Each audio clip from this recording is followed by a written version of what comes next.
vintage guns. Yeah.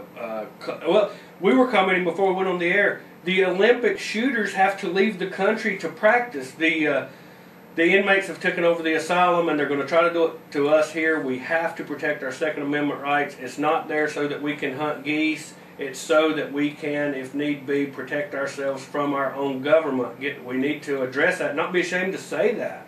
And as I've said before, anti-gun proponents will say, well, you know, people get murdered, we need to get rid of guns. And that is partially true. A friend of mine was murdered here in Statesville last December, shot twice in the chest, just simply standing there with a cup of coffee in his hand at a local convenience store. Killed him. I wasn't very happy about that at all. But there is no magic solution, people. It's better to protect ourselves from a tyrannical government than to take a gun out of the hands of a possible criminal.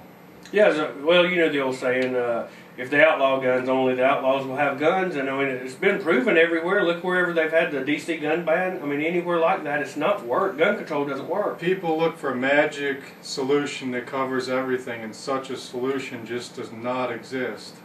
Well, there's something that was sent to us by a listener, and this is from Pepsi Company. This Pepsi, like everyone drinks, gives $1 million to help promote the gay agenda. Company forces employees to attend sexual orientation classes. Now, this is from the American Family Association. PepsiCo has refused a request by the AFA to remain neutral in the cultural war. The company indicated that it will continue major financial support of homosexual organizations. AFA wrote Pepsi 2 times on October 14th and October 29th requesting a meeting to discuss Pepsi's neutrality in the cultural war. On November 17th, AFA received a condescending letter dated November 7th from Mr. Boykas, Director of Public Policy, in which he refused to address Pepsi's support of homosexual agenda. In the last 2 years, Pepsi has given $500,000 to the Human Rights Campaign and $500,000 to Parents, Families, and Friends of Lesbians and Gays organization. The $1 million was to be used to help promote homosexuality in the workplace. Pepsi refuses to give money to any pro-family organizations that opposes the homosexual agenda, but gives money to every homosexual organization we know of that's overwhelmingly pro-abortion. Both HRC and PFLAG supported efforts in California to defeat Proposition 8, define marriage as between a man and a woman. HRC, the homosexual group financially supported by Pepsi, gave $2.3 million to defeat Proposition 8. Pepsi forces all employees to attend sexual orientation and gender diversity training where they are taught to accept homosexuality as normal. So we're going to continue with some news, but if you'd like to call in and comment today, 704-873-1400, 336-499-0681. Call in. We'd like to hear from you today. Our email is onair@realnewsradio.com. I'd like to say we've been getting a lot more email. We've been getting a lot more information from the listeners that we're reporting just like this was sent to us by a listener, just like the video featured 5. So I would like to... Well, that's what we're here for. It's a forum for the listeners to get involved and try to make some changes for tomorrow's future. So again, Statesville number 704-873-1400, Davie County number 336-499-0681. And was there something you wanted to comment on there, Brian? This is an article by Steve Watson, Infowars.net. Rogue Trader highlights possible 9/11 and 7/7 insider trading.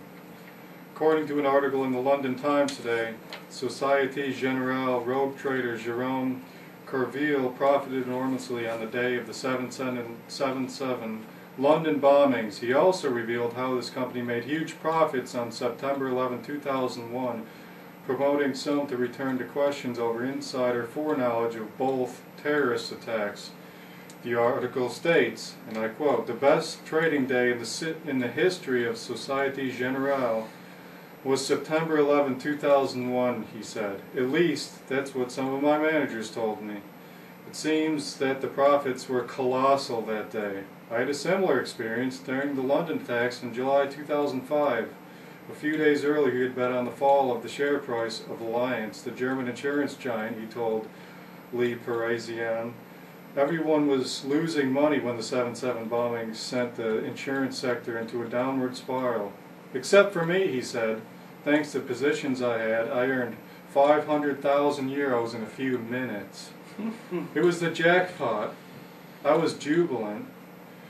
Coville was charged almost exactly 1 year ago in the Société Générale trading loss incident, which cost the financial services company an estimated 4.9 billion euros. Until the Bernard Madoff fraud incident last month, it was reported to be the largest fraud in banking history. Société Générale claimed that Coville worked the trades alone and without its authorization. But many questions have been raised regarding the massive trades that foreshadowed the events of 9/11, with put options placed in large quantities against American and United Airlines in the days immediately prior to the attacks. And from my understanding, those put options were trading at approximately 1,200 times normal levels. And of course, put options are options on a stock in which you're betting that the stock is going to go down. Yes, and in the words of Rob Wanek earlier, if you do a little investigation into the events, it's just immense, the information that you will uncover. Just one thing after another after another. I mean, coincidences can happen, and as Jim always points out here, we don't know exactly what happened, but what they're telling us is undoubtedly a lie. Again, if you'd like to call in, 704-873-1400. Our Davie County number is 336-499-0681. And this was covered by CSN. Matt Cover was the reporter. President Barack H. Obama is poised to be the most pro-homosexual chief executive in history. Unveiling his agenda Tuesday on the newly refurbished version of the White House website, Obama called for the total repeal of the Federal Defense of Marriage Act, as well as the extension of more than 1,000 federal marriage benefits and of adoption rights to homosexual couples. The new administration laid out its plans on the website whitehouse.gov at 12:01 p.m. Eastern Time during Obama's swearing-in ceremony.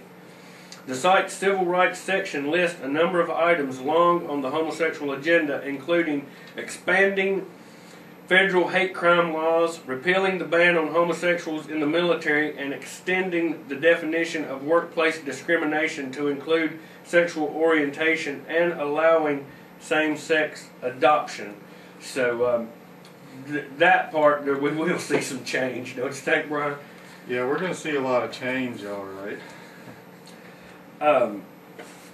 This is being reported in the Huffington Post. We've not touched on Mexico lately, but indiscriminate kidnappings, nearly daily beheadings, gangs that mock and kill government officials. That is the headlines we're talking about from Mexico now. This isn't Iraq or Pakistan, it's Mexico, which the U.S. government and a growing number of experts say is becoming one of the world's biggest security risks.